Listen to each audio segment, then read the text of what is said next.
All right, part one, have yourself a nice little cigarette. Put that shit out. All right, so first things first, placement of your stand. Okay, so on your vehicle, there's gonna be this area right towards the front of the wheel. This is where I'm at, right here. And in fact, there's gonna be like a pinch area, this right here. This is where you want to put the stand, right in this area. And having this middle part kind of right in the center, if you can see that. You have two options for lifting. Either you can lift from this point as well, which kind of, it's tight, but you can make it work. Or you can lift from a midpoint if your car has one. You could either look it up or go to like, it might be in your, sometimes it's in your manual as well. So two options, either a midpoint up front, like middle up there somewhere, which is where mine is, or you can always lift from here. And if you were gonna lift it, this is what I would do. I would probably push this out of the way. I'd probably lift a little bit behind it because you have to have some space to put it in here. So lift a little behind and then just watch this too. You wanna make sure you don't like lift onto it. Sometimes they're really low. So just be aware of where you're lifting so you're not hitting the plastic. Once you lift it, put this under it, and then start going up, put your little peep bop in there, and boom, bam, okay? Part one. Part two, here so that you can see right here. Move this a little bit. Right here on my car, this whole pinch area, it's right front center, so that's where I'm going to lift. Just get it centered, good enough, and then start lifting her up. This was always going to be a tough birthday. Just keep on lifting. You can always, once you get it on there, check and make sure your point's good, which mine's fine. Then you just keep lifting. All right, next I have them set up on here. This situation is not ideal, but my car is real tall, so I had to block it, so you shouldn't have to. And then just see how many you have on each side, in the sense of like how many teeth up. I have 7 on each side, and then you put the bing bong through, and then slowly slide her off the stand.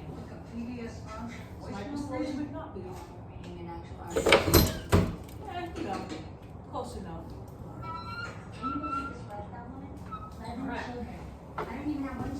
Then you just go check. Make sure that they're in the right spot, that everything's hitting, that it's even. If it's only like on a teeny little piece, I would just reset the thing a little bit, but I'll take a look at that. Next step, I put myself down a little puppy pad, and I have this nice little plastic piece on here, so I'm gonna take these out. And then beneath will be revealed.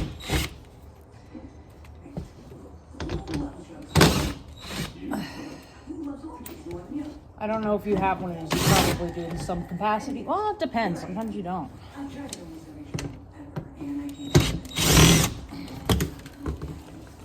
There we go. I'll take a look at that. And now that we can see, look how easy this is. That's literally right here. This little baby screw. So that's what we're going to take out. You can use your ratchet, or if you have a Allen wrench, use that. It's probably going to be a 14, 15, or 17. I can't remember what mine is. I'm going to find out right now. Next, to make the oil come out quicker and not bubble while it's coming out, go to the top of your car, take off your oil cap, and leave it off so she can drain real good. And then you're going to come down here.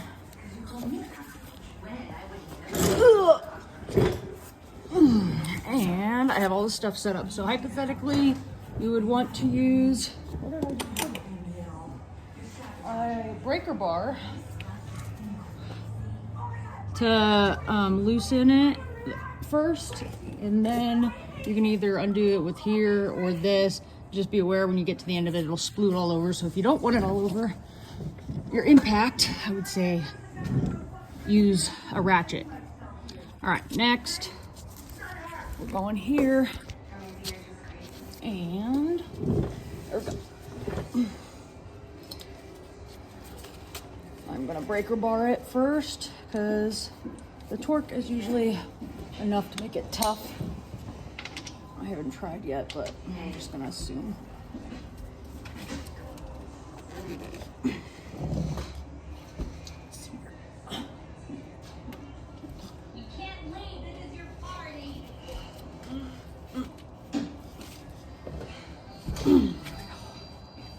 All right, loosened it. I mean, hypothetically, if you loosen it, you could just do this too. Have your thing ready. Have some extra paper towels ready, such as. And then get ready to let her fly. She's probably gonna sploot. Generally, it does. I kind of hold it in while I unscrew it. Also, be aware of how hot it is. It should run before you do the change so that it's warm and it all moves right to get out. And then there she goes. Don't forget where you put this. I tend to do that. While you let it drain, the next part of this is, I'm gonna show you your oil filter, which should be nearby in this general area. Mine is, there's my oil, there's my filter. It's very small. So next I'm gonna unscrew that. I'm gonna wait a little bit so I can move my pan over. But generally next I unscrew this. Oil will come out, so have your pan ready and let her rip. Let it drain as much as you can. Once it starts to like just barely drip, then you're good to go. But this is pretty ready. This is after, what was it, 3,600 miles? That's why you change oil often. That's gross. Caca, poo-poo. What would you ask? Next, oil filter. Hypothetically, if Dan's strong hands can get it, cool. If not, then use your little tool that I gave you. Just get it on there enough. It should only take a teeny bit of a turn for it to loosen. Just do it enough so you can do the rest by hand. It's okay if you like scrape it and shit, it doesn't matter, you're throwing it away. And once you feel like you can get it by hand, start unscrewing it. Make sure your pan's in a good spot. She's gonna be coming out. There she goes. Whew, I got close there.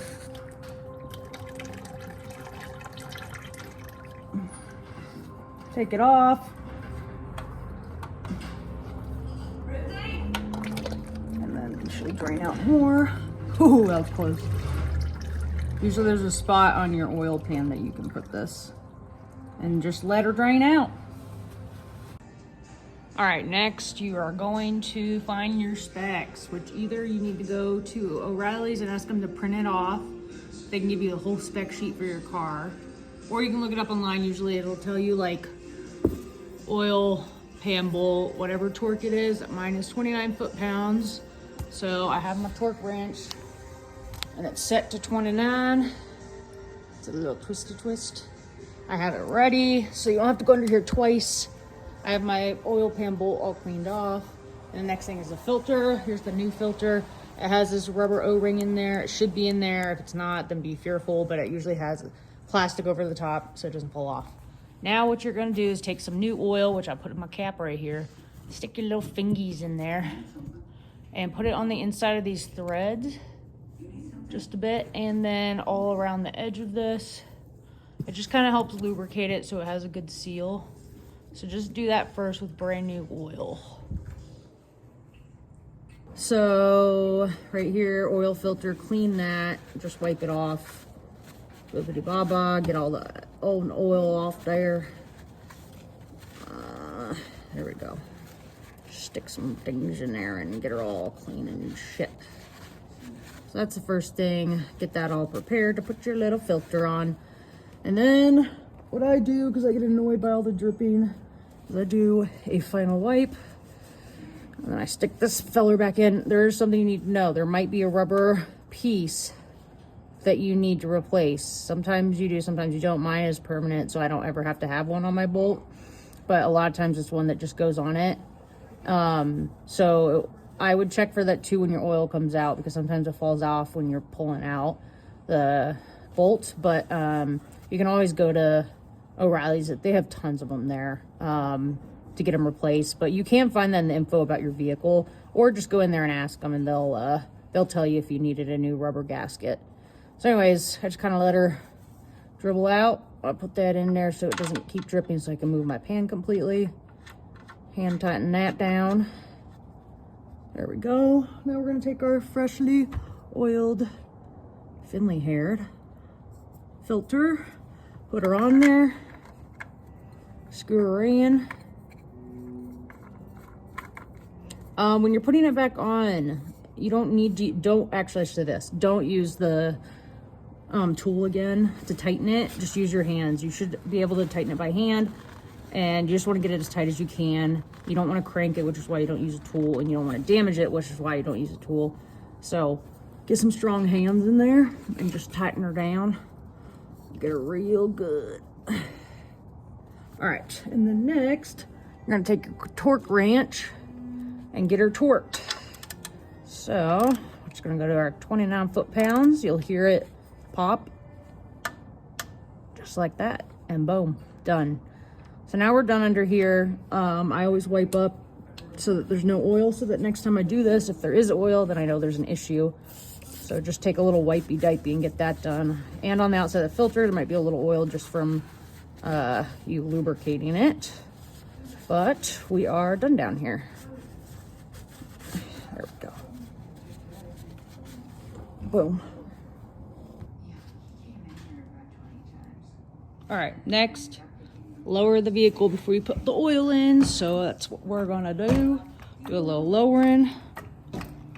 Once you get it up on the jack again, you can, there we go. Just get it high enough to get so it moves so that you can get the jack stands out, and then pull them out. And all right, next, back to my little notebook. I know for a fact that I need to put 4.6 quarts of 0W16 in, so I'm going to take my 5 quart. Sometimes I mark on it just so I can see that that's generally where I'm gonna want it.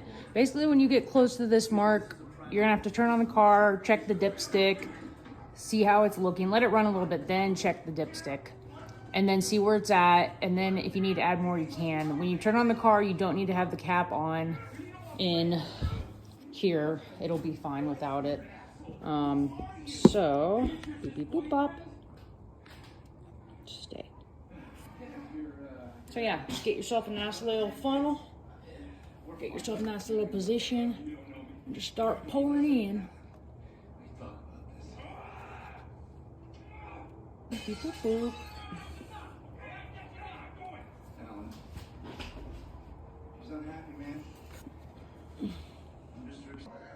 Final note, once you get done down there and you refill the oil, put the cap on, and then let it run for a few minutes so it warms up, and then check this, see where it's at. If you need to add more, but just make sure it's warm but not running when you check this, because it'll be inaccurate. Check it when it's off but warm, and then you're done.